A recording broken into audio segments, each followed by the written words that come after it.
Dudley here at the Gamble School Garden. I'm with my buddy Brandon, Bee the Keeper. How's it going? And we're really excited to talk to you guys a little bit about a creature that we're very passionate about. And we're really excited to get here on our campus. So what we're going to do today is we're going to just introduce Brandon to you guys. He'll be working with us when we get back into classes. We're going to see some of the tools of the trade for beekeeping, and then you'll be able to have your questions that you submitted asked during the interview. All right, so let's get started. Yeah, Tell us a little bit about yourself. Well, first of all, this smoke is doing really good right now. Smokers usually don't cooperate that way. I know, so this is actually perfect. Usually it takes a while to get everything rolling. But yeah, this is, I guess, who am I? My name's Brandon. Everybody's calling me Bee now. I guess it goes with the business and also, you know, the fact that I'm a beekeeper. When I graduated from UC, I actually started working at a restaurant, Taste of Belgium, because I wanted to learn about food waste, because I just knew that it was this really big issue. And, you know, if I can get people to just use a little bit less or throw away a little bit less food or give it to, you know, shelters, you know, we'd be, you know, helping take away a lot of the CO2 that's being released, or the methane, you know, the greenhouse gases that are being produced in the atmosphere. And that was the original idea. And so that, working on that app really got me thrusted into sustainability. Then, you know, after I ended up moving into an ad agency and all this jazz, I found beekeeping, and then there became this connection in that everybody thought bees were cool. From honey, pollen, you know, just the way that they build these combs, just, it was on everybody's mind. Like, there was a buzz, right? And I thought to myself, if people are this excited about this creature, right, and all the products that they make, you know, how can we work together, the bees and I and the people, to use that momentum, right, to keep people engaged with sustainability? You know, it was almost that this relationship that I've got with bees gets people excited, not just about the honey, the products, but about nature. So that's what really became my charge to get this started, is that, like, we got to work together, and the bees are like the ultimate champions of the environment, and people actually like them. Yeah, awesome. So that's what made me want to get bigger with it. I like that. Yeah. That's great. Why don't you walk us through a little bit of what you brought here today? Right, okay. So this is what if I were to go do beekeeping right now, which I'm hopefully gonna do. We were talking before, like, why am I wearing shorts? I literally woke up this morning and I looked outside. I said, the sun is shining, the sky is blue. It has to be 70 degrees, and it's not. So if you notice, I'm doing this right now. It's very cold. But when it gets warm, and I do beekeeping today, we've got. I don't necessarily use this as much. A lot of times people use a smoker to calm down the bees. I use it more so to cover up my own scent, just in case, like, you know, you don't want to go into a hive smelling like you were just in a what's a cologne brand? I don't know, Usher. Somebody, you know, if you smell like you're, you know, going to a wedding, the bees are gonna be like, what is this intruder doing here in our hive? But if you spray yourself down with some smoke, it's almost as if you're going in under the veil of darkness. You know, you don't really smell like anything, so they're less apt to ask any questions. So this is the smoker I use just to cover up my own scent. Toolbox, I'm not gonna go through this whole thing because you'd get confused because there's so many things in here. But this is probably, I got 3 of them because I always lose them, okay? I have 3 now. Next week, I could probably just have 1, and these will be in various parts of the city. But I'm trying to improve. These are hive tools. You know, Mary, you know these. This is like your key to the entire hive. It's how you open. Almost lost one there.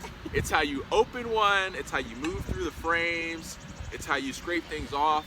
You might even use this as a screwdriver. This is the ultimate key to working with the hive, and it's my vital tool at working with the bees. And then also, I guess I'll go through one more. Right now you got smoker, you got hive tools. I've got a lot of rubber bands. Won't go super deep on this. The students that beekeep, whenever we get back to school after quarantine, I'll show you the tips and tricks. But basically, Here's a frame. I'll bring this up to the camera. Is the volume okay? I think so. Okay, this is a frame. I don't know if you guys can see everything, but this is all drawn out comb from another frame that I had, but I just cut it off and I put it in this smaller frame here, and I'm using rubber bands to keep it all together. So rubber bands are if I'm working through a hive, or if I catch a swarm, or if I'm doing a cutout, the comb's not going to be in a frame in nature, right? Which means if I need to get it back into a hive, I've got to have it in a frame, and the rubber bands enable me to transport frames and put them in a hive safely. Does that make sense? Yeah, I haven't heard that before. That's cool. Yeah, it's kind of a cutout. And last but not least, this is just, it's about to be swarm season. You can Google swarms. I don't want to, that could take us 15 minutes to talk about. But basically swarms are when a lot of bees say, hey, we're moving. Go into a new apartment. This is a swarm box, and I just keep in different frames so that when the bees move in, they can start building out some of the frames, and then I can move them to a bigger hive later.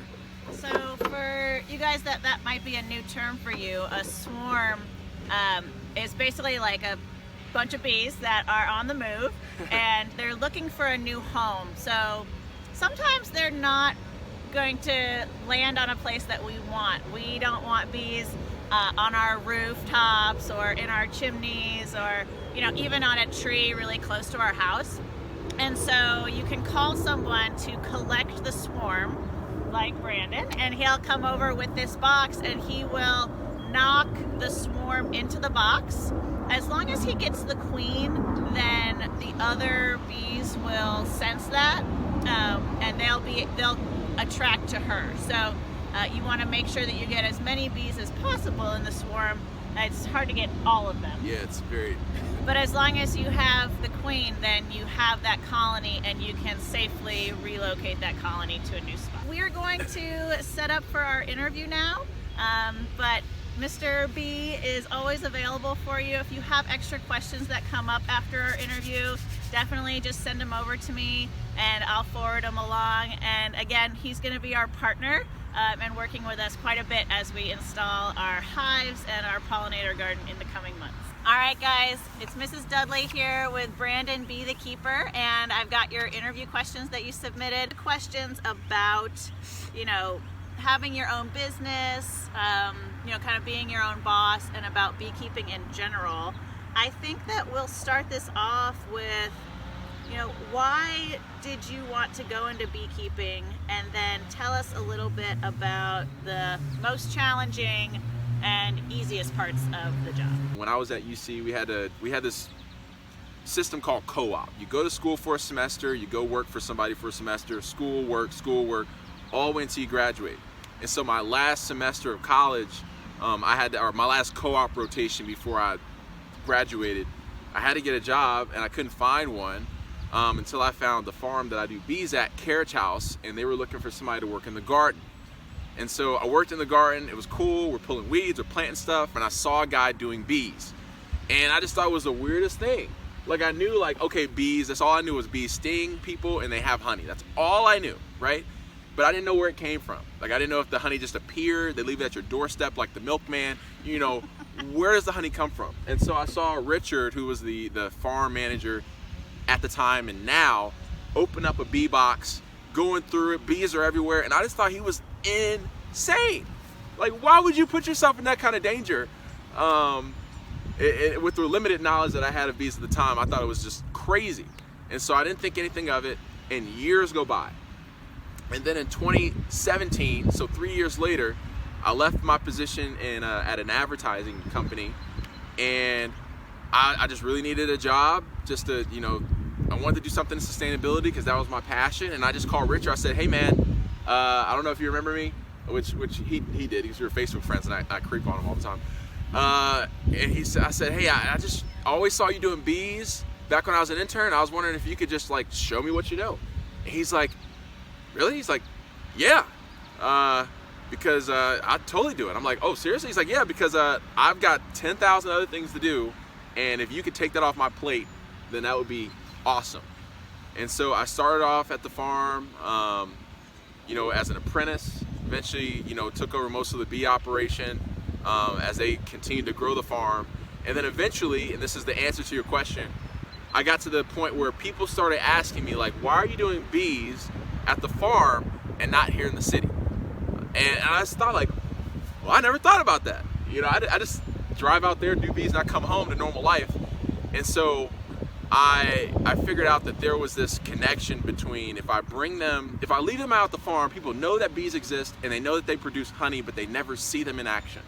Whereas if we put them at a school like Gamble, there are a lot of students here. And if all of you are looking at bees pollinate the landscape, bringing in honey, bringing in pollen, if I can just get people that live in the city to, instead of thinking as bees as honey factories, or beehives as honey factories, then maybe that can get other people to feel the same way. And so that's really what got me into beekeeping, is not just I want to make honey for people, or I want to, be cool in a bee suit. It was just, I want to get people to think about the environment in a more mindful way, just like Mary does with everyone of your students. If you can start to look at the details, yeah, you get so interested in how things connect together. If the bees are healthy, then my plants are healthy, and the Exactly. tomatoes are growing, and so you've got to have every piece of the puzzle put together. Yep. It's awesome. It's just to finish up on this. It's like if you look at Mr. Porter, Mrs. Dudley, and all the different students, your parents, everybody's working together. And so when you look at a beehive colony, it's just the collaboration of all these different minds. It's just so cool to see things working together to accomplish a goal. Yeah. So Awesome. it's poetic.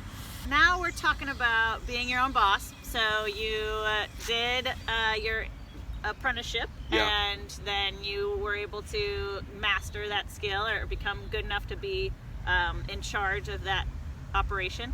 And then you went off and started your own business. Tell us a little bit about that. Starting your own business, it's been the most fun adventure I've ever had. I would say I've always wanted to, if you haven't noticed, I am a gamer. I don't play as much as I used to because, adulting happened. But growing up, I always wanted my life to be like a video game. You wake up, you have a mission over here in this part of the town, you got a mission over here, you got this quest, you meet these people. I just always wanted to be constantly exploring and solving challenges with my friends to achieve whatever set goal there was. And so when I was just working at the farm as the intern or as the apprentice, and eventually taking over the bee operation, there were a lot of big issues that were still popping up. People wanted bees in the city. They wanted bees at their school. Why? Because they wanted their students to really be more engaged with their nature programming. Businesses wanted to be more sustainable. And I'm thinking about these other big issues. We've got so much carbon being put out into the atmosphere. We got plastic in our oceans. Like, there are so many environmental issues, right, that I could not solve just working, as an intern or as an apprentice. I had to create a system where eventually I could, bring people into my circle, and then we solve these bigger quests, like in the video game, together. So when you ask about becoming your own boss, boss is a fluid term. I guess I'm a boss on the paper, the founder of my company. But in reality, it's like when you create your own business, you're building your secret base, you're building your team. And I would say that's the coolest part, because then when you got a squad, you can look at a problem like, plastic pollution in the oceans, or, income inequality, whatever problems that you're really passionate about. And then you can handpick your unit, your squad, to solve those problems together. So I say being my own boss, creating this business has been the most fun that I've had, because I get to go back to my roots of wanting to be, connected with other people that share the same goals as myself. That's great. It's like a bridge. Cool. Yeah. I like that. I mean, it's hard work putting it all together. Yeah. It's not like you can kind of clock out at 5. Yeah. You're working all the time. You work all, like, your work becomes your life. Yes. And I will say, actually, this is the funny gimmicky part. One of the perks of this is that I get unlimited honey for the rest of my life. And he's giving me some, which is making me very happy. Yeah, this is actually for Mary. So, you know, you get to give really cool gifts to people when you're your own boss, I guess. That's awesome. That's awesome. So we've got some specific questions about working with bees and maybe the negative aspect. So initially, when you saw him in the hive, you're like, "What? Yeah, Why what? would you do that?" So, you know, someone would say the exact same thing about you. Yeah. Why would you do that? Like, Yeah. it just seems very dangerous. So Yeah. can you kind of address the danger aspect? Danger, danger, scared bees, psst, ah! Right? And in reality, I think we've been raised to be afraid of a lot of things. I think, you know, when it comes to nature, it's unknown. But in reality, bees, you know, I don't use many gloves. I'm going to beekeep today with shorts. You know, when you learn about bees and how they operate, because they're super smart, and they've got their own habits, then they're not, I don't find them to be aggressive at all. I mean, I'll go up to a swarm of bees in a tree, you know, sometimes I won't even wear a mask and I'll just hold them in my hands. I would say that bees being aggressive towards humans, I haven't seen that much aggression because I've learned about them and how to operate, you know, within their world.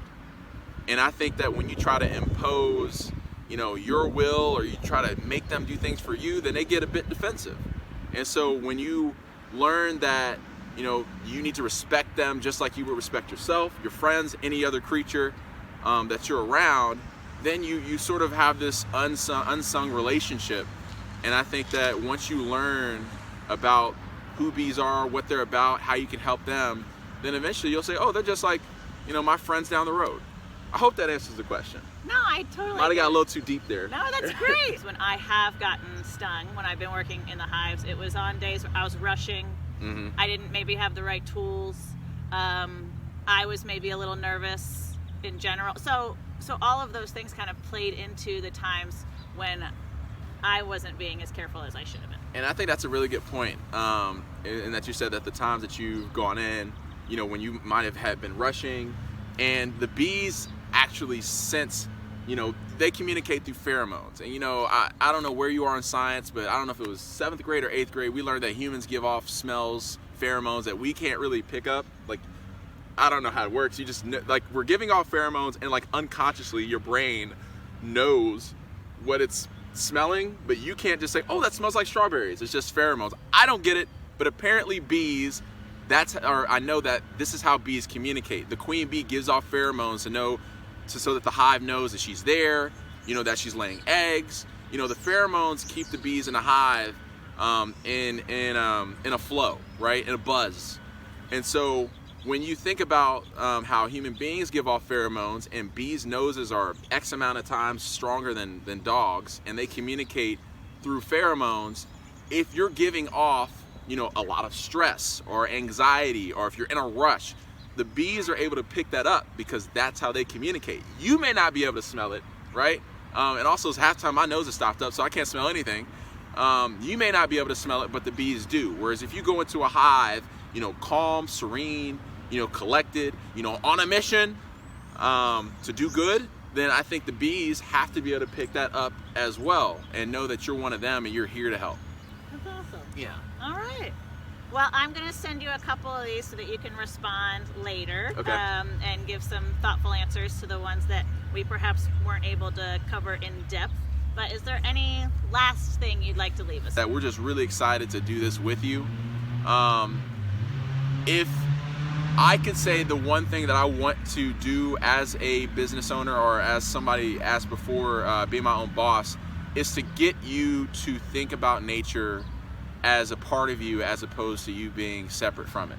And I know we're separate from each other right now, but when we come back together, I think this would be a really cool project for you to not just have to, you know, read a book about nature, but you can be a part of it. And that's really why we want to do this project, is just to get you all, you know, thinking with this whole thing we got here. So yeah, we can't wait. We're excited. All right, guys, stay tuned for more. Bye. See ya.